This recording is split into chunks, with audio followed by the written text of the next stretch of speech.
Hello दोस्तों, क्या हालचाल। मस्त मौज बहार हमेशा ही होनी चाहिए guys. I hope you are in the best of your health and spirits and excited for today's session. Guys, हम लोग आज डिस्कस करने वाले हैं आपका थियोरेटिकल टॉपिक के इंपॉर्टेंट क्वेश्चंस।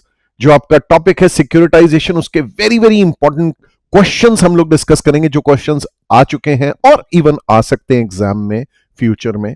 ये एक बहुत इंपॉर्टेंट टॉपिक है। 4 मार्क्स का थियरी इसका हर अटेम्प्ट में ऑलमोस्ट आ रहा है। Very very important for your exams. और अक्सर जो है आपको कंपल्सरली थियरी करनी ही पड़ती है, तो प्लीज पे अटेंशन, इसको बहुत अच्छे से तैयार कीजिएगा। Let us start the discussion of the important questions as well as case based MCQ of this chapter. Here we go. So guys, सबसे पहला सवाल हमारा, what is securitization and what are its various instruments. या फिर आप asset securitisation को explain कर दें। तो देखो भाई दोस्तों, ऐसा है, सिक्योरिटाइजेशन क्या चीज है, व्हाट इज सिक्योरिटाइजेशन, उसके इंस्ट्रूमेंट्स क्या हैं। लेट अस अंडरस्टैंड सिक्योरिटाइजेशन में होता क्या है। देखो, under securitization group of illiquid asset, जैसे कोई बैंक लोन है या कंज्यूमर फाइनेंस है, क्रेडिट कार्ड पेमेंट्स है।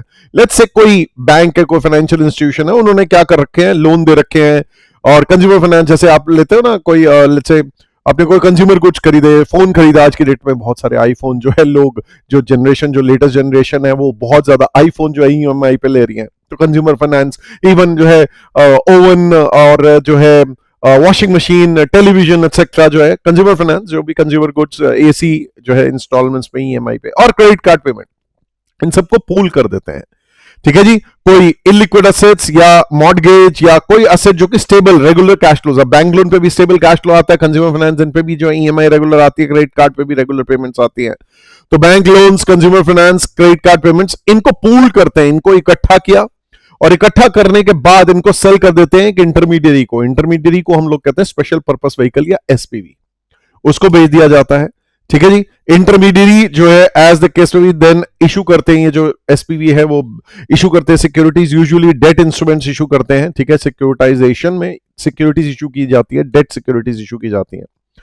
इसमें ये मॉर्गेज बेस्ड सिक्योरिटी की भी आपके असेट जो है उन पे आपका भाई मॉर्गेज है, मॉर्गेज असेट्स हैं, या asset based security as the case में भी कि ओके ये असेट्स बैक कर रहे हैं एज द केस में, या तो इमूवेबल प्रॉपर्टी होगी तो मॉर्गेज होगा, अदरवाइज असेट बेस्ड सिक्योरिटीज की भाई ओके ये इसके अगेंस्ट जो है ये कंज्यूमर फाइनेंस दिया हुआ या ये क्रेडिट कार्ड लोन्स दिए हुए एंड सो ऑन। तो ये जो सिक्योरिटीज है, इनको क्रेडिट रेटिंग होना बहुत जरूरी है, बिकॉज भाई अल्टीमेटली इन सिक्योरिटीज की वैल्यू जो है, जो सिक्योरिटाइजेशन वाली जो सिक्योरिटीज है, जो स्पेशल पर्पस व्हीकल इशू किया करेगा, ये पूल करके सेल किया जाएगा इंटरमीडियरी को, एसपीवी को किया जाएगा, और स्पेशल पर्पस व्हीकल जो है इशू करेगा सिक्योरिटीज, मॉर्गेज बेस्ड या असेट बेस्ड सिक्योरिटीज इशू करेंगे, जो कि सेल किया जाएंगे through merchant banker after credit rating. Credit rating बहुत जरूरी है, बिकॉज अल्टीमेटली इन असेट्स की जो है क्या पोजीशन है, उसके बेसिस पे ही फिर जो है रिटर्न इन्वेस्टर्स को ऑफर की जाती है।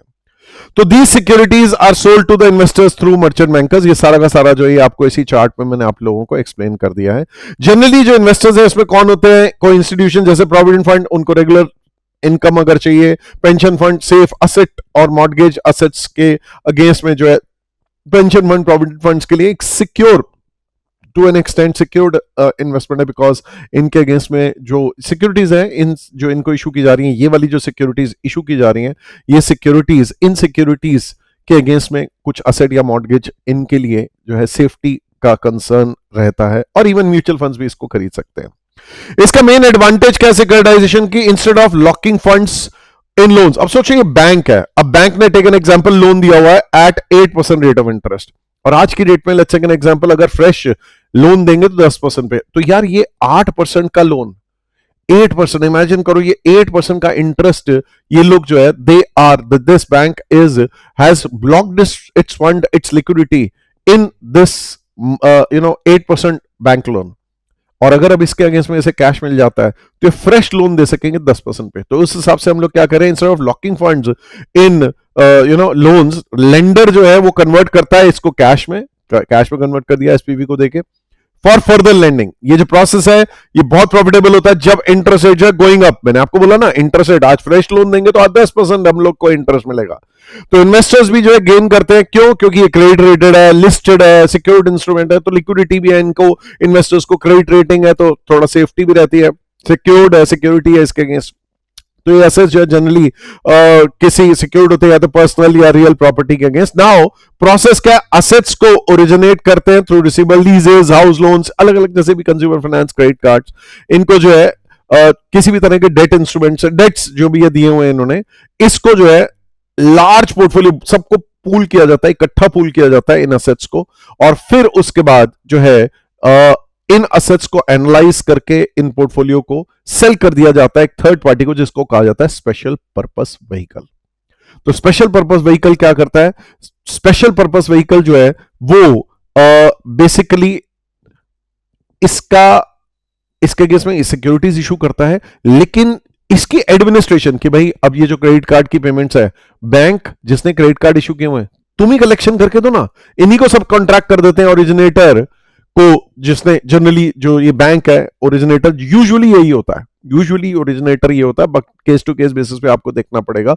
अगर बहुत सारे बैंक्स हैं तो ओरिजिनेटर एक कोई और अदर एंटिटी भी हो सकती है। लेट्स से 4 बैंक्स को फंडिंग चाहिए तो एक ओरिजिनेटर अलग भी हो सकता है, एज द केस में, you will have to see case to case basis पे। अक्सर अगर एक ही ओरिजिनेटर है, एक ही बैंक है जो कि अपने एसेट्स, इलिक्विड एसेट्स को ट्रांसफर करके स्पेशल पर्पस व्हीकल को ट्रांसफर करके और कहता है चलो यार मेरे को जो है कैश दे दो, तो इनको पैसा एडवांस में मिल जाता है। लेकिन मजे की बात क्या है, इनको पैसा जरूर मिलता है, लेकिन अब भाई ईएमआई कलेक्ट करनी है, या एज द केस में भी कुछ क्रेडिट कार्ड्स की ईएमआई या कंज्यूमर फाइनेंस की ईएमआई, तो वो उसकी रिस्पॉन्सिबिलिटी सब कॉन्ट्रैक्टिंग इसी को जो है ओरिजिनेटर को ही, कि भैया बैंक तुम ही कलेक्शन करके दो, उसके लिए में तुम्हें थोड़े चार्जेस मिल जाएंगे एज द केस में भी। हाँ, ऐसा हो सकता है कि अगर बैड डेट हुआ कि सामने वाले पर्सन ने नहीं दिया, तो डिपेंड करता है कि ओरिजिनेटर की रिस्पॉन्सिबिलिटी होगी या जो है उसको रिकोर्स नहीं है। जो हमारा स्पेशल पर्पस व्हीकल है वो अगर बैड डेट हो गया तो बैड डेट हो गया, the investors, the special purpose vehicle can not hold originator responsible. ऐसी भी सिक्योरिटीज होती हैं, ऐसी अक्सर ज्यादातर होती है। तो special purpose vehicle securities issue करते हैं, ठीक है जी, to fund the purchase of assets, ये जो एसेट्स खरीदे जाने। Performance of the securities are linked to performance of the assets, but obviously बात है अच्छे एसेट की परफॉर्मेंस होगी तो अच्छी सिक्योरिटीज की परफॉर्मेंस होगी। अगर इनमें बैड डेट हो रहे होंगे तो बट ऑब्वियसली बात है कुछ डिफॉल्ट हो रहे होंगे, ठीक है, प्रिंसिपल पेमेंट्स, इंटरेस्ट पेमेंट्स में, तो उसके वजह से इसकी रेटिंग डाउन जा सकती है, परफॉर्मेंस अच्छी नहीं होगी। और सिक्योरिटाइजेशन इंस्ट्रूमेंट्स किस तरह के हो सकते हैं, एक पास थ्रू सर्टिफिकेट होता है, एक पे थ्रू सिक्योरिटीज होती है, एक स्ट्रिप्ट सिक्योरिटीज होती है, ठीक है जी, ये हमने बता दिया। लेकिन अब आपको एक सेपरेट क्वेश्चन भी पूछा सकता है कि भाई जरा बताओ मुझे, पास थ्रू सर्टिफिकेट क्या होता है, पे थ्रू सिक्योरिटीज क्या होती है, और फिर इवन स्ट्रिप्ट सिक्योरिटीज क्या होती है।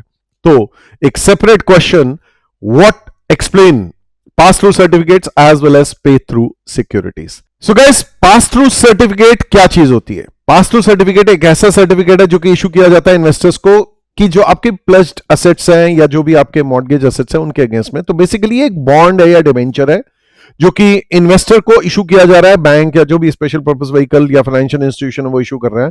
और जो डिफरेंस क्या है पास थ्रू सर्टिफिकेट में, कि भाई ये बॉन्ड से थोड़ा सा डिफरेंस क्या है कि it is issued in लिeu of underlying securities, कि भाई कोई और अदरवाइज कोई सिक्योरिटीज के लिeu में जो है ये इशू किया जा रहा है।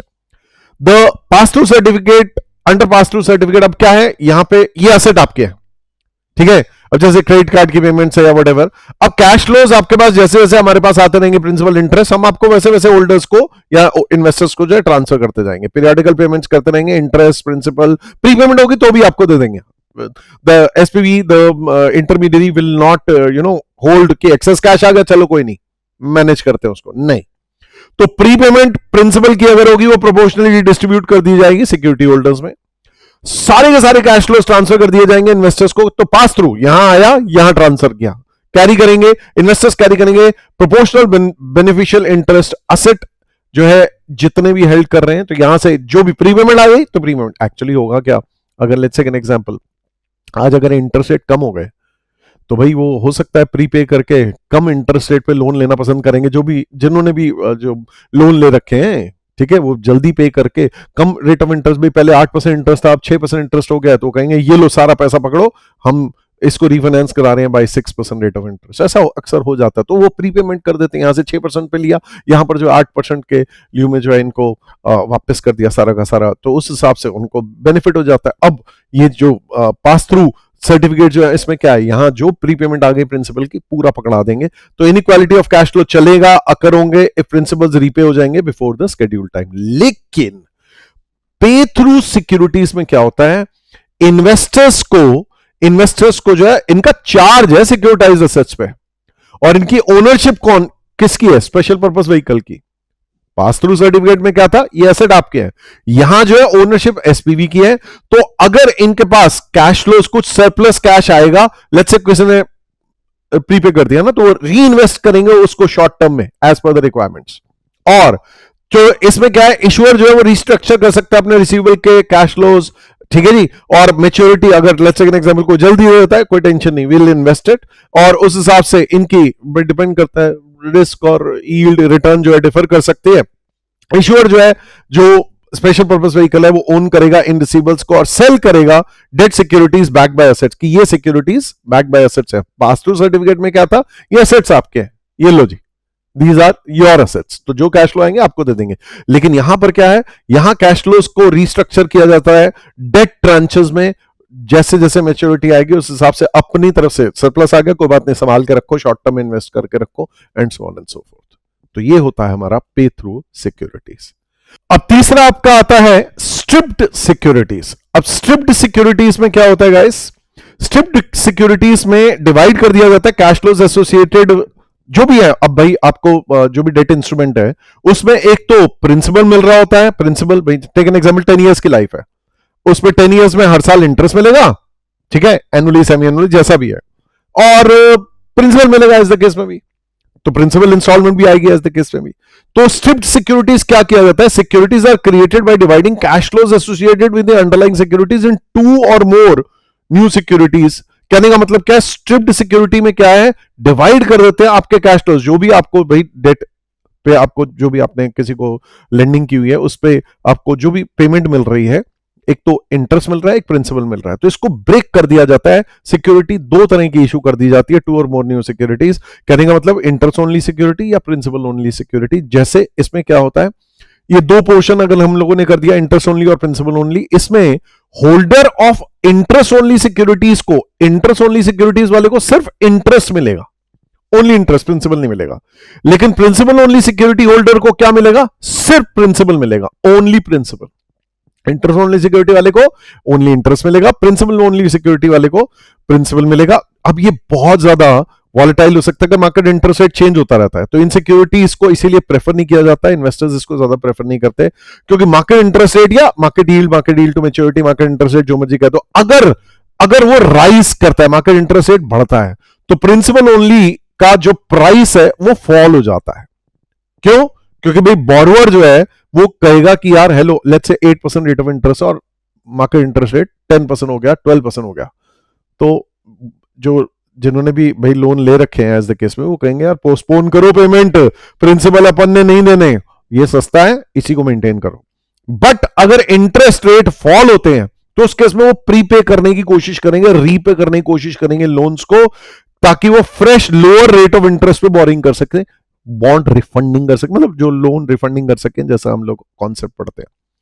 तो उस हिसाब से जो है due to prepayments of principals interest only also tends to fall. अब सवाल ये उठता है, ये जो प्रिंसिपल ओनली सिक्योरिटीज और इंटरेस्ट ओनली सिक्योरिटीज है, इनका जो वैल्यूएशन है वो किस पे डिपेंड करता है, परसेप्शन बाय द इन्वेस्टर्स।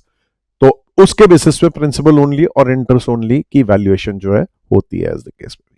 तो ये 3 तरह के आपके इंस्ट्रूमेंट्स इशू किए जा सकते हैं, सिक्योरिटाइज इंस्ट्रूमेंट्स। एक हमारा आ गया पे थ्रू सिक्योरिटीज, दूसरा आ गया हमारा पास थ्रू सर्टिफिकेट्स, और तीसरा आ गया हमारा स्ट्रिप्ड सिक्योरिटीज। आगे बढ़ते हैं। Next, briefly explain the steps in securitization mechanism. Simple, अभी जैसे शुरुआत में पढ़ा था, बस इसका एक सेपरेट क्वेश्चन बना दिया। स्टेप 1 क्या है, creation of pool of assets का, वो जो डायग्राम दिखाया था उसमें वही स्टेप में क्या हो गया, क्रिएशन ऑफ पूल किया, हमने जो है सेग्रीगेट किया assets, base similar type of mortgages इकट्ठी कर दी, फिर स्पेशल पर्पस व्हीकल को एसेट्स जो है ट्रांसफर कर देंगे, और जो भी स्पेशल पर्पस व्हीकल को इसी पर्पस के लिए जो है बनाया गया है, सेल ऑफ सिक्योरिटाइज पेपर, फिर उसके बाद जो है स्पेशल पर्पस व्हीकल जो है instrument securitise debt instruments issue करेगी, ठीक है जी, कितना इंटरेस्ट, क्या रिस्क, क्या टेन्योर, किस तरह का सिक्योरिटीज होंगी, ठीक है जी, पे थ्रू सर्टिफिकेट होगा, स्ट्रिप सिक्योरिटीज होगी, pass through certificates, whatever as the case में भी, तो ये पूल ऑफ एसेट्स के अगेंस्ट जो है सिक्योरिटीज इशू की जाएगी। एडमिनिस्ट्रेशन ऑफ एसेट्स, अब क्या है, सब कॉन्ट्रैक्ट कर दिया जाएगा ओरिजिनेटर को कि यार तुमने क्रेडिट कार्ड इशू किया हुआ है, तुमने जो है लोन दिया हुआ है, कंज्यूमर फाइनेंस दिया हुआ है, तुम ही मॉर्गेज दिया हुआ है, तुमने जो होम लोन दिया हुआ है, तुम ही कलेक्ट करके दो प्रिंसिपल और इंटरेस्ट अंडरलाइंग एसेट को और ट्रांसफर करो एसपीवी को, और ऑब्वियसली बात है इसके लिए में कुछ एग्रीड फी ले लेना। फिर रिकोर्स टू द ओरिजिनेटर, भाई सिंपल सी बात है, अगर कहीं डिफॉल्ट किया, let's take an example, performance of the securitized paper depends on the performance of the underlying asset. अगर अंडरलाइंग एसेट पे डिफॉल्ट हो, मॉर्गेज एसेट्स हैं, क्रेडिट कार्ड्स हैं, ठीक है, या कंज्यूमर फाइनेंस है, उसमें अगर डिफॉल्ट हो गया, तो अगर कुछ नहीं बताया गया, डेटर्स ने अगर डिफॉल्ट कर दिया, तो भाई ओरिजिनेटर बियर करेगा लॉस, ओरिजिनेटर की रिस्पॉन्सिबिलिटी होगी, या भैया ये बैड डेटर तो वो तुम्हारा, इन्वेस्टर्स ये तुम्हारा, वो डिपेंड करता है। तो उस हिसाब से जो है रीपेमेंट ऑफ फंड्स का भी फंडामेंटल क्या है, repayment of fund, special purpose vehicle जो है वो रीपे करेगा फंड्स इन्वेस्टर्स को, इंटरेस्ट प्रिंसिपल, अब डिपेंड करता है ना, स्ट्रिप्ट सिक्योरिटीज में इंटरेस्ट ओनली को इंटरेस्ट ओनली देगा, प्रिंसिपल ओनली को प्रिंसिपल ओनली देगा, और अगर पास थ्रू सर्टिफिकेट, पे थ्रू जो है सिक्योरिटीज है, तो उस केस में दोनों देगा एज द केस में भी, ठीक है जी, एंड असेट को पूल करके एज द केस में भी। नाउ क्रेडिट रेटिंग इंस्ट्रूमेंट्स की होनी बहुत जरूरी है, ताकि रिस्क जो है वो देखा जाए कि असेट्स का रिस्क अगर उनमें डिफॉल्ट हो रही होती है, तो बट ऑब्वियसली बात है क्रेडिट रेटिंग जो है खराब हो जाती है, गंदी हो जाती है, और ये अगर रेगुलर पेमेंट्स आ रही हैं, कोई डिफॉल्ट्स नहीं हो रही, तो उस केस में क्रेडिट रेटिंग अच्छी होती है। आगे बढ़ते हैं नेक्स्ट, और बट ऑब्वियसली बात है भाई, असेट्स की क्वालिटी देखते हैं ना वो, कि कौन बोरोवर्स हैं, उनकी जो है चेक करते हैं, उसके बेसिस पे रेटिंग होती है। एनीहाउ आगे बढ़ते हैं। एडवांटेजेस डेट सिक्योरिटाइजेशन के क्या है, बड़ी सिंपल सी बात है, एडवांटेजेस डेट सिक्योरिटाइजेशन के ये हैं, असेट जो है वो शिफ्ट हो जाते हैं बैलेंस शीट से, जो ओरिजिनेटर है उसकी बैलेंस शीट से, असेट साइड से जो उन्होंने लोन दे रखे वो हट के कैश आ जाएगा, ओरिजिनेटर को जो है ऑफ बैलेंस शीट फंडिंग हो गई, उसने इस असेट को बेच दिया, उसके अगेंस्ट में कैश ले लिया, हाँ मैनेज कर रहा है उसको, उसके लिए में फीस ले रहा है, बट फ्रेश कैश को अगर रेट ऑफ इंटरेस्ट बढ़ गए तो उस केस में उस फ्रेश कैश को वो लेंड कर सकता है और ज्यादा इंटरेस्ट कमा सकता है, जो भी बैंक या फाइनेंशियल इंस्टीट्यूशन अगर ओरिजिनेटर है तो इलिक्विड एसेट्स को कन्वर्ट कर देता है लिक्विड पोर्टफोलियो में, और उस हिसाब से बेटर बैलेंस शीट मैनेजमेंट हो गई कि भाई एसेट्स, इलिक्विड एसेट्स को हटाया, कैश ले आया, एज द केस में भी एसेट्स को ट्रांसफर कर दिया बैलेंस शीट से, और कैपिटल एडिक्वेसी नॉर्म्स भी जो है अपने फुलफिल हो गए। अगर बैंक को कुछ ऐसी रिस्पॉन्सिबिलिटीज होती है, आपको पता है कैपिटल एडिक्वेसी नॉर्म्स, चलो भाई ये हमने जो है उसको कैश में कन्वर्ट कर दिया, ओरिजिनेटर्स क्रेडिट रेटिंग एनहांस हो जाती है, ओरिजिनेटर की क्रेडिट रेटिंग, क्योंकि भाई हमारे पास तो कैश आ गया ना, हमारे एसेट्स आउट हो गए। तो opening of new investment avenues for investors, simple सी बात है, जो इन्वेस्टर्स हैं उनके पर्सपेक्टिव से सोचो, उनको एक असेट बैक या मॉर्गेज बैक सिक्योरिटी उनको मिल रही है, तो उनके लिए प्रोविडेंट फंड, पेंशन फंड, या एज द केस में ग्रेच्युटी फंड, म्यूचुअल फंड्स, उनके लिए एक नया इन्वेस्टमेंट का अपॉर्चुनिटी आ गया, नई तरह की सिक्योरिटी आ गई। और factoring short term finance arrange कराता है, bill discounting short term finance. अब सोचो बैंक है, जो भी है, जैसे फॉर एग्जांपल ओरिजिनेटर, उसके पास कोई एसेट है, उसका कोई डेटर है, उसको फैक्टरिंग एजेंसी को दे देता है, शॉर्ट टर्म के लिए फाइनेंस हो जाता है। सिक्योरिटाइजेशन, बिल डिस्काउंटिंग में क्या होता है, इस तरीके से बिल डिस्काउंटिंग भी शॉर्ट टर्म के लिए होता है। सिक्योरिटाइजेशन, ये ध्यान दीजिएगा, सिक्योरिटाइजेशन जो है वो कन्वर्ट करता है स्ट्रीम ऑफ कैश फ्लोज। अब ये फैक्टरिंग शॉर्ट टर्म है, ठीक है जी, और बिल डिस्काउंटिंग भी शॉर्ट टर्म है, ये आपने वर्किंग कैपिटल मैनेजमेंट में बचपन में पढ़ा भी होगा, और ये लॉन्ग टर्म के लिए आपको फाइनेंस अरेंज करा रहा है एज द केस में भी सिक्योरिटाइजेशन, क्योंकि stream of cash flows for a number of years उसके अगेंस्ट में पैसा आ गया। भाई फैक्टरिंग एजेंसी ने डेटर्स के अगेंस्ट दे दिया, वो डेटर्स वैसे ही कुछ महीने में पैसे देने वाले थे, 1 महीने 2 महीने में, बिल डिस्काउंटिंग 1-2 महीने 3 महीने में पैसा आने वाला है बिल्स के अगेंस्ट। लेकिन अब क्या है, सिक्योरिटाइजेशन में हमारे इलिक्विड एसेट जिनकी की लाइफ अगले 5 साल 10 साल है, उसके अगेंस्ट में अपने पास कैश आ गया, इस केस में भी। आगे बढ़ते हैं next, explain briefly special purpose vehicle in securitization. देखो भाई, स्पेशल पर्पस व्हीकल क्रिएट किया जाता है for executing the deal, but obviously बात है एसपीवी का पर्पस यही है, उसको पैदा इसीलिए किया गया है कि भैया आप इस डील को सेट कराओ, आप जो है सिक्योरिटीज इशू करना, आप जो है इन एसेट को लेना, एज द केस में भी इस डील को एग्जीक्यूट कराओ। ओरिजिनेटर ट्रांसफर कर देता है सारे rights of assets to SPV, SPV ये तेरे एसेट हो गए, और SPV holds the legal title of these assets. SPV जो है वो स्पेशली क्रिएट किया जाता है for the purpose of securitization. Company भी हो सकती है वो, SPV can be a company, can be a firm, can be a society, can be a trust, depend करता है। तो main objective of creating SPV क्या है कि रिमूव कर दें asset balance sheet of originator से, बैलेंस शीट ऑफ ओरिजिनेटर से ये असेट हटके इसकी जगह पे कैश लेके आना है। तो एसपीवी जो है makes an upfront payment to the originator, ले भाई ओरिजिनेटर ये ले पैसे पकड़, ठीक है, holds a key position in overall process of securitization, ठीक है जी। तो इन दिस केस इशू करता है सिक्योरिटी, असेट बेस्ड सिक्योरिटी या मॉर्गेज बेस्ड सिक्योरिटी इन्वेस्टर्स को, उनसे कैश लिया, इनको सारा का सारा जो है कैश पकड़ाया और इनके asset side of balance sheet से जो भी इनके क्रेडिट कार्ड, कंज्यूमर फाइनेंस, वो जो भी था एज द केस में मॉर्गेज लोन्स, वो सारे के सारे गायब कर देता है और उसकी जगह पे इन्हें कैश पकड़ा देता है। Next, okay guys, the next question, although rating agency secondary to the process of securitization है, बट ऑब्वियसली बात है, देखो मेन पार्टी कौन है? ओरिजिनेटर, जिसका कि सारा आइडिया है कि जी हम ओरिजिनेट करते हैं, सिक्योरिटाइजेशन कराएंगे। स्पेशल पर्पस व्हीकल इंटरमीडियरी जो कि इशू कर रहा है सिक्योरिटीज, ओरिजिनेटर से एसेट ले रहा है एज द केस में भी, और फिर investors. But hello, credit rating agency भी जो है वाइटल रोल प्ले करती है। Yes, this statement is correct. Securitization में भाई पूल ऑफ एसेट्स है, और पूल ऑफ एसेट्स, अब एसेट की क्वालिटी डिपेंड करता है ना। ओरिजिनेटर ने तो अपने एसेट ट्रांसफर कर दिए, एसेट्स को असेस करना पड़ेगा उनकी क्रेडिट क्वालिटी कि भैया एसेट्स अच्छे हैं, बुरे हैं, क्या है। तो क्रेडिट सपोर्ट अवेलेबल कितनी है, क्रेडिट क्वालिटी क्या है, और उसके बेसिस पे रेटिंग एजेंसी जो है असेस करती है क्या, नंबर एक, स्ट्रेंथ ऑफ कैश फ्लोज की, कैश फ्लोज किस तरीके से आएंगे, mechanism to ensure timely payment कैसे होगी, इंटरेस्ट की और प्रिंसिपल की कैसे पेमेंट होगी, उसको पूरा स्टडी करते हैं। क्रेडिट क्वालिटी ऑफ ऑब्लाइजर्स है जी, जिन्होंने भी जिन्होंने लोन ले रखे हैं, जिन्होंने कंज्यूमर फाइनेंस ले रखा है, जिन्होंने एज द केस में क्रेडिट कार्ड के लोन ले रखे हैं, जिन्होंने मॉर्गेज लोन ले रखा है, होम लोन ले रखा है, वो ऑब्लाइजर्स कहलाते हैं। तो उनकी क्रेडिट क्वालिटी, लिक्विडिटी सपोर्ट कैसे होगी, और last but not the least strength of legal framework कि भाई ये जो पूरा इंस्ट्रूमेंट, सिक्योरिटाइज इंस्ट्रूमेंट इशू किए जा रहे हैं, तो लीगली कैसे, क्या इन्वेस्टर्स के बेनिफिट के लिए हैं, कैसा है, and so on and so forth. तो ये सारे फैक्टर्स को कंसिडर करके वो रेटिंग एजेंसी जो है उन इंस्ट्रूमेंट्स को, सिक्योरिटाइज इंस्ट्रूमेंट्स को रेटिंग देती है। आगे बढ़ते हैं। नेक्स्ट फिर अगला सवाल आता है guys, the pricing of सिक्योरिटाइज्ड instrument is an important aspect. Pricing बहुत इंपॉर्टेंट एस्पेक्ट है। देखो भाई मेरी बात ध्यान से सुनना, प्राइसिंग किसके पर्सपेक्टिव से? प्राइसिंग सिक्योरिटाइज इंस्ट्रूमेंट के दोनों के पर्सपेक्टिव से निकालनी होती है, एक तो ओरिजिनेटर के एंगल से, दूसरा इन्वेस्टर के एंगल से।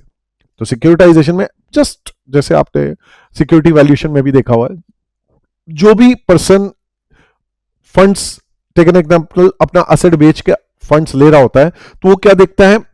वो ये देखता है कि ओरिजिनेटर ये देखता है कि मेरी तरफ से मेरे को जो पैसा आने वाला है, ठीक है जी, मेरे को जो पैसा आने वाला है ओरिजिनल के पॉइंट ऑफ व्यू से, वो ये कहता है कि मैं जरा कैलकुलेट करता हूं कि मेरे जो आउटफ्लोज हैं उसको जो मैं पे ऑफ करूंगा बाय इन्वेस्टिंग, मैं जो भी ये पैसा आएगा उसको मैं इन्वेस्ट करूंगा, इन्वेस्ट करके मैं क्या कमा पाऊंगा सिक्योरिटाइजेशन से।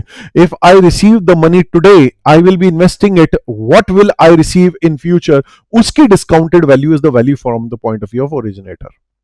दूसरा नंबर इन्वेस्टर के एंगल से, इन्वेस्टर क्या कहेगा?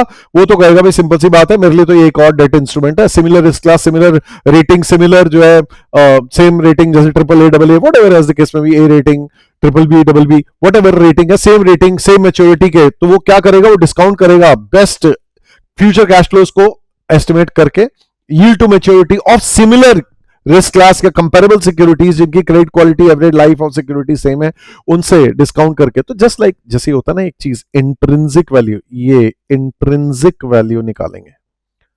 कैसे निकालेंगे? कि भाई सिमिलर रिस्क क्लास पे मेरे को क्या, मार्केट रेट ऑफ इंटरेस्ट जैसे हम लोग कहते हैं, मार्केट डील कहते हैं, सिक्योरिटी वैल्यूएशन में जैसा आपने पढ़ा हुआ है। तो भाई इन्वेस्टर के एंगल से कि भाई मेरे को क्या मिलेगा, ठीक है, मेरे को जो कैश फ्लोज मिलेंगे फ्यूचर में, इंटरेस्ट प्रिंसिपल, उसकी डिस्काउंटेड वैल्यू, ये इंट्रिंसिक वैल्यू। और इन्वेस्टर ओरिजिनेटर के पॉइंट ऑफ व्यू से कि मेरे को जो आज पैसा आएगा मैं उसको इन्वेस्ट करूंगा, है जी, उसको इन्वेस्ट करूंगा, और उससे जो मेरे को इन्वेस्ट करने से जो मुझे आएगा, कमाई आएगी फ्यूचर में, उसकी डिस्काउंटेड वैल्यू। ऑब्वियस बात है, इसको अगर वैल्यू ज्यादा क्रिएट हो रही है देन व्हाट, वो वैल्यू लूज कर रहा है, तभी वो इसको से ओरिजिनेटर जो है इनिशिएट करेगा, नहीं तो ऑब्वियस बात है अगर उसको नुकसान हो रहा होगा तो nobody will initiate such a securitization का सारा प्रोसेस। आगे बढ़ते हैं। तो प्राइसिंग जो है दोनों के पर्सपेक्टिव से देखनी होती है, originator as well as investors. Secondary participants बहुत वाइटल रोल प्ले करते हैं इन स्ट्रेंथनिंग सिक्योरिटाइजेशन ट्रांजैक्शंस। जैसे अभी हमने रेटिंग एजेंसी का तो देखा ही था। रेटिंग एजेंसी क्या है? वो पूल ऑफ एसेट्स को देखते हैं, credit quality, credit support, rating agency है जी, strength of cash flows, mechanism कि किस तरीके से टाइमली पेमेंट होगी, इंटरेस्ट प्रिंसिपल, क्रेडिट क्वालिटी क्या है, ऑब्लाइजर्स जिन्होंने लोन लिए हुए हैं वो पे करेंगे कि नहीं, liquidity support, strength of legal framework, ये सारी चीजें तो हमने देख ली थी। अब बारी आती है ऑब्लाइजर्स। हेलो, ये तो main root of the whole securitization process है। अरे इन्हीं की तो पेबल कैपेसिटी, इन्होंने लोन ले रखा है, ये पे करेंगे तभी तो वैल्यू होगी सिक्योरिटी की। तो सिंपल सी बात है, the party who own the money to the firm, bank जो भी है, एज द केस में भी, जो बैलेंस शीट में ओरिजिनेटर के असेट्स थे, ओरिजिनल असेट्स, उनकी क्रेडिट स्टैंडिंग देखी जाती है। This is paramount importance for the whole process. भैया ये पे करने की कैपेबिलिटी में होंगे ऑब्लाइजर्स, तभी तो इस सिक्योरिटाइज्ड असेट्स की वैल्यू होगी। दूसरा रेटिंग एजेंसी हमने देख लिया। तीसरा फिर रिसीविंग एंड पेइंग एजेंट्स। अक्सर ओरिजिनेटर ही एक काम करना शुरू कर देते हैं कि भाई हम एडमिनिस्ट्रेटर होंगे, हम कलेक्ट करा लेंगे, हम ऑब्लाइजर्स से पैसे कलेक्ट कर लेंगे, आपको स्पेशल पर्पस व्हीकल हम इंटरेस्ट कलेक्ट करके आपको दे देंगे, प्रिंसिपल कलेक्ट करके आपको दे देंगे। ऑब्लाइजर अगर डिफॉल्ट करेगा तो हम उसको जो है फॉलो अप करेंगे, ठीक है, और इनिशिएट करेंगे अप्रोप्रिएट लीगल एक्शन अगर जरूरत है तो। ओरिजिनेटर या एफिलिएट जो है वो सर्विसर की तरह काम करते हैं एज द केस में। नेक्स्ट, एजेंट और ट्रस्टी। एजेंट और ट्रस्टी, एजेंट या ट्रस्टी जो अपॉइंट किए जाते हैं टू ओवरसी, अक्सर जो है भाई सिंपल सी बात है, इन्वेस्टर्स को अगर हम लोगों को, if you have to see their interest, investors जो mutual funds, pension funds, provident funds etcetera, उनका अगर इंटरेस्ट देखना है तो उनको ट्रस्टी कोई ना कोई ऐसे पर्सन चाहिए होंगे जो कि ओवरसी करेंगे कि भाई ये अपनी ट्रू स्पिरिट में अपनी टर्म्स ऑफ द एग्रीमेंट कर रहे हैं फॉलो, एंड उस हिसाब से इन्वेस्टर्स का इंटरेस्ट जो है वो मार नहीं हो रहा, या जैसे कहते हैं वो नुकसान नहीं होगा उनको। ये चीज दे इंश्योर कि भैया जो चीज हो रही है इन्वेस्टर्स को नुकसान करने वाली चीजें नहीं करनी आपने। क्रेडिट एनहेंसर, इन्वेस्टर्स जो है वो डायरेक्टली एक्सपोज्ड है इस चीज पे कि परफॉर्मेंस क्या है अंडरलाइंग सिक्योरिटीज की। तो इस वजह से ऐसा भी हो सकता है कि भाई अगर सामने वाले ऑब्लाइजर्स ने अगर पैसे नहीं दिए तो उनके पास शायद रिकोर्स ना हो कि यार ये बैड डेट हो गया तो बैड डेट हो गया, या फिर ऐसा भी हो सकता है कि ओरिजिनेटर तेरी रिस्पॉन्सिबिलिटी होगी, तो उस केस में क्रेडिट एनहांसर हो जाता है ये। तो उस केस में जो एडिशनल कंफर्ट हो जाती है, क्रेडिट एनहांसमेंट हो जाती है कि भैया अगर ये बैड डेट हुआ चिंता मत करो, और जो ओरिजिनेटर है वो कहता है मैं दूंगा ना पैसे। तो in other words they require credit rating of the issued securities which also empowers marketability of the securities, कि भाई marketability भी है इन securities. Next is structurer. Structurer क्या करता है? स्ट्रक्चरर पहली चीज तो होते कौन है? स्ट्रक्चरर होते हैं usually investment bankers. Normally investment bankers होते हैं जो कि ओरिजिनेटर को लेके आएंगे, इन्वेस्टर्स को लेके आएंगे, क्रेडिट एनहांसर्स को अगर जरूरत है तो कुछ ऐसी चीज करेंगे, ठीक है। अदर पार्टीज हो सकता है कोई और, ओरिजिनेटर भी क्रेडिट एनहांस कर सकता है, कोई थर्ड पार्टी भी कर सकता है, डिपेंड करता है, उनको फिर कुछ थोड़ा सा कॉम्पनसेट कर देते हैं ना उसलिए में। तो other parties to deal the securitization, arrange कराता है डील, ठीक है, इंश्योर करता है कि डील सारी legal, regulatory, accounting, tax loss requirement सबको जो है वो फुलफिल करे। तो ये यूजुअली कौन होते हैं? इन्वेस्टमेंट बैंकर्स होते हैं, स्ट्रक्चरर, जो स्ट्रक्चर करा रहे हैं इस पूरी डील को। आगे बढ़ते हैं।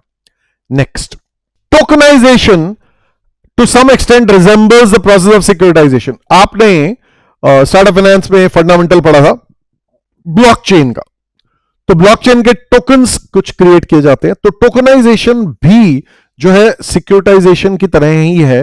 एक्सप्लेन टोकनाइजेशन एंड इलस्ट्रेट करो क्या सिमिलरिटी है टोकनाइजेशन और सिक्योरिटाइजेशन की। तो देखो भाई, टोकनाइजेशन क्या चीज है? प्रोसेस ऑफ कन्वर्टिंग टैंजिबल या intangible assets into blockchain tokens. अब जैसे वहां पर हम लोग जो है इनके इलिक्विड असेट्स को कैश में कन्वर्ट कर रहे थे, यहां पर इसी तरीके से कन्वर्ट कर रहे हैं। टैंजिबल असेट्स भी हो सकते हैं, इनटैंजिबल। टैंजिबल जैसे रियल एस्टेट हो गया, ठीक है जी, या फिर एज द केस में भी आपके कुछ इवन आर्ट वर्क हो गया, व्हाटएवर। और कोई अगर इंटैंजिबल एसेट्स भी हैं तो उनको जो है कन्वर्ट किया जा सकता है, टैंजिबल या इनटैंजिबल एसेट जैसे सर्विसेज को भी कन्वर्ट किया जा सकता है इनटू ब्लॉकचेन टोकन्स। तो बेसिकली डिजिटली ये टोकन जो है बहुत रिसेंटली बहुत ज्यादा ट्रैक्शन आ रही है। Everybody is talking about blockchain, everybody is talking about bitcoins and so many coins and so on and so forth. तो tokenisation as well as securitisation, भाई यहां पर इक्वल इलिक्विड एसेट्स को जो है कैश में कन्वर्ट किया जा रहा है, इस तरीके से यहां पर भी जो आपके टेंजिबल और इंटेंजिबल एसेट्स को भी जो एज द केस में भी टोकन्स में कन्वर्ट किया जा रहा है। तो tokenization of illiquid assets attempts to convert illiquid assets into a product, एक प्रोडक्ट में कन्वर्ट कर दिया, ओके, ठीक है जी। ये अपने आप में ये टोकन हो गया, अपने आप में लिक्विड है, ट्रेडेबल है, और इस वजह से सिक्योरिटाइजेशन की तरह ही है। कि भाई ये भी, इसको भी जो एक रियल एस्टेट उसको भी कन्वर्ट कर दिया। और भी भाई कई सारे अभी टोकन्स या ब्लॉकचेन में कैसे यूज हो सकता है वो भी अभी हम लोग देख लेंगे। सब सिमिलैरिटीज एक बार देखते हैं टोकनाइजेशन सिक्योरिटाइजेशन की। नंबर एक, लिक्विडिटी। भैया इंजेक्ट हो जाएगी liquidity in the market for जो इलिक्विड एसेट्स है, सिक्योरिटाइजेशन में भी टोकनाइजेशन में भी। और दूसरा नंबर डाइवर्सिफिकेशन। भाई इन्वेस्टर जो है वो डाइवर्सिफाई कर पाएंगे अपने पोर्टफोलियो, मैनेज कर पाएंगे, ऑप्टिमाइज कर पाएंगे रिटर्न, क्योंकि उनको भाई they can because these tokens will enable them to buy lot many things. ये अपने आप में इनके इसके अगेंस्ट टोकन मिल गए और उस टोकन के अगेंस्ट वो कुछ भी जो कोई good services as the case में भी ले सकते हैं। ट्रेडिंग, ये ट्रेडेबल भी है। सिक्योरिटाइज जो इंस्ट्रूमेंट्स है, सिक्योरिटीज है, वो भी ट्रेडेबल है, ये टोकन्स भी ट्रेडेबल है। हेल्प्स जनरेट वेल्थ, इसकी वजह से भाई इनकी भी वैल्यू बढ़ती घटती रहती है एज द केस में भी। न्यू अपॉर्चुनिटीज फाइनेंशियल इंस्टीट्यूशन के लिए कि अर्न करेंगे कलेक्शन ऑफ फीस, क्योंकि वो ये सारी चीजें जो है उनको एनेबल करवा रहे हैं, तो उस वजह से उनके लिए न्यू अपॉर्चुनिटीज है। Next, explain the areas where blockchain can be applied. अब ब्लॉकचेन कहां कहां अप्लाई किया जा सकता है? कई सारे एरियाज हैं। नंबर एक, फाइनेंशियल सर्विसेज।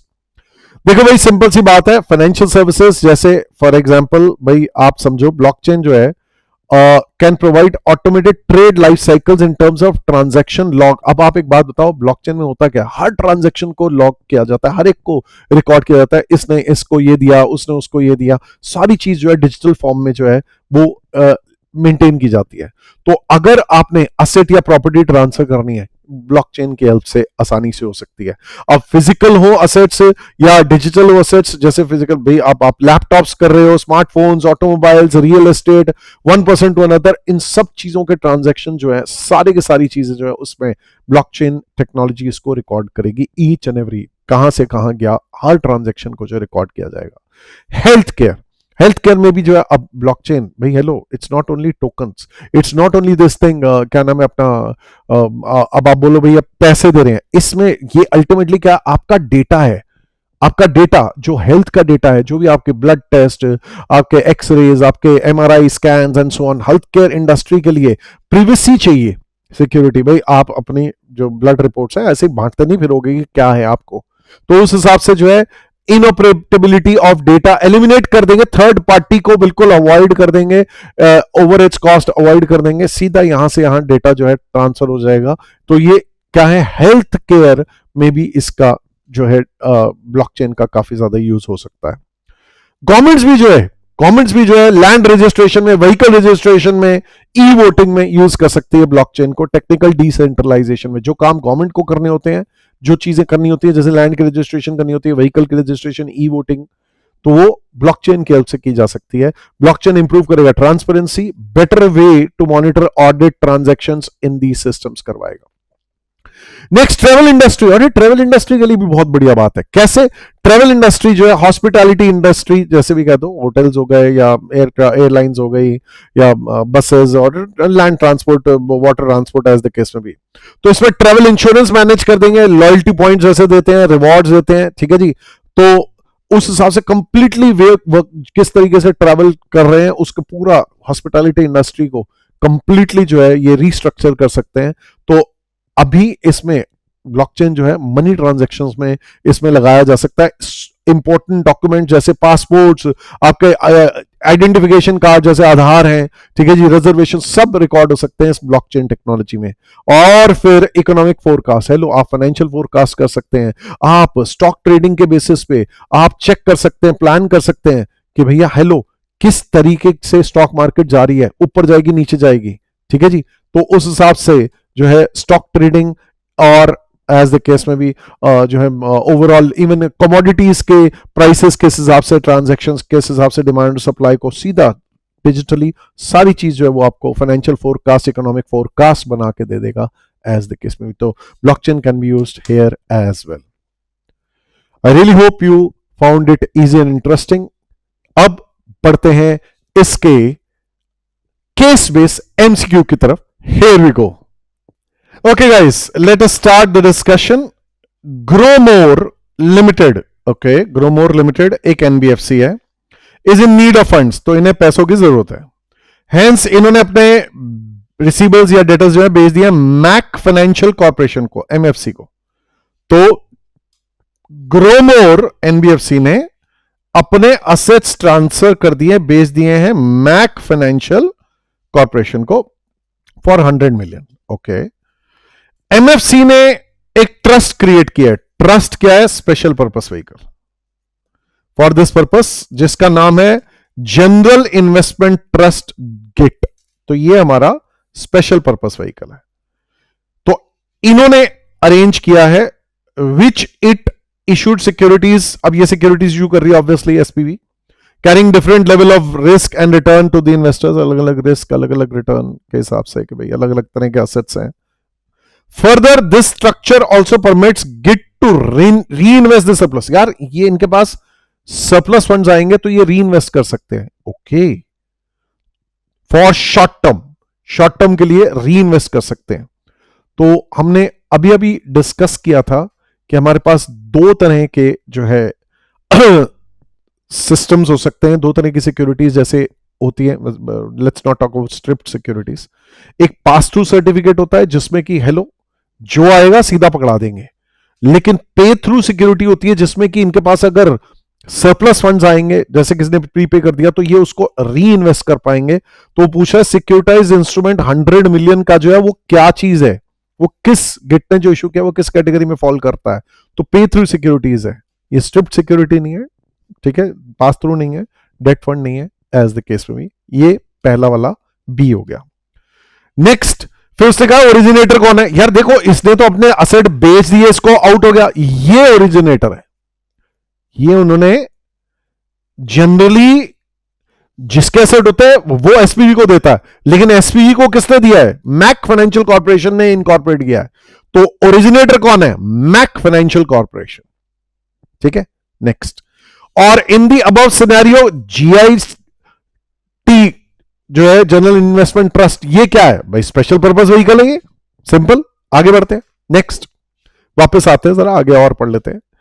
एमएफसी ने अपॉइंट किया किसी थर्ड पार्टी को। ओके, थर्ड पार्टी को सेफ गार्ड प्राइवेट लिमिटेड को। ओके, अब यार क्योंकि ये तो निकल लिया, ग्रोमोर तो अपना एनबीएफसी अपने असेट्स बेच के निकल लिया, तो उस केस में वो कलेक्ट करेंगे, ड्यू डेट जब होगी अब्लाइजर्स की तो उनसे इंटरेस्ट कलेक्ट करेंगे, प्रिंसिपल कलेक्ट करेंगे और गिट को देंगे। It will also follow up, default करेगा अगर कोई अब्लाइजर तो फॉलो अप करेंगे, अप्रोप्रिएट लीगल एक्शन लेंगे। तो ये कौन है? ये बट ऑब्वियस सी बात है, ये है रिसीविंग एंड पेइंग एजेंट। ये है रिसीविंग एंड पेइंग एजेंट, क्योंकि ये कलेक्ट करेंगे, रिसीव करेंगे और पे करेंगे एज द केस में भी। यहां से ऑब्लाइजर्स से पैसा लिया और उनको जो है एज द केस में भी एसपीवी को ट्रांसफर किया, ऑब्वियसली अपनी फीस लेंगे। ठीक है जी। जनरली तो अगर यही होता, अगर ओरिजिनेटर, तो ये इसी को जनरली दे देते, बट इन्होंने जो केस बनाया है तो स्पेशल एंटिटी को इन्होंने हायर किया एज द केस में भी, इस पर्पस के लिए। चलिए, बहुत बढ़िया। नेक्स्ट, फिर आगे बढ़ते हैं। अगला पार्ट कहता है, अच्छा पहले क्वेश्चन एक बार कंप्लीट कर लें। फ्रॉम द इंफॉर्मेशन करेक्ट आपने बताना है क्या सही क्वेश्चन है, जवाब है। Which of the following statement holds true. भाई सिंपल सी बात, ध्यान से सुनिएगा। व्हेन यील्ड टू मैच्योरिटी, जैसे market rate of interest, market yield rise कर रहा है। अच्छा, मार्केट यील्ड राइज कर रहा है तो प्रिंसिपल ओनली सिक्योरिटीज राइज करेगी। अरे नहीं भाई, वो तो फॉल करती है। अच्छा, yield to maturity market rise करता है तो फॉल करती है, प्रिंसिपल ओनली सिक्योरिटी फॉल करती है। Yes, yield to maturity market fall कर रही है तो उस केस में राइज करेगा। Principal only securities tend to fall, ना राइज करता है ये तो। Yield to maturity market fall करती है तो राइज करेगा। प्रिंसिपल ओनली सिक्योरिटीज की वैल्यू जो है, प्राइसेस जो है वो सेम रहेंगे, ना। तो सही कौन सा जवाब है? बी। तो अगेन हमारे आंसर्स आ गए B, B, C, D and B. B, B, C, D and B. And that is the end of this chapter. I really hope you found it easy and interesting. Take care. God bless you all.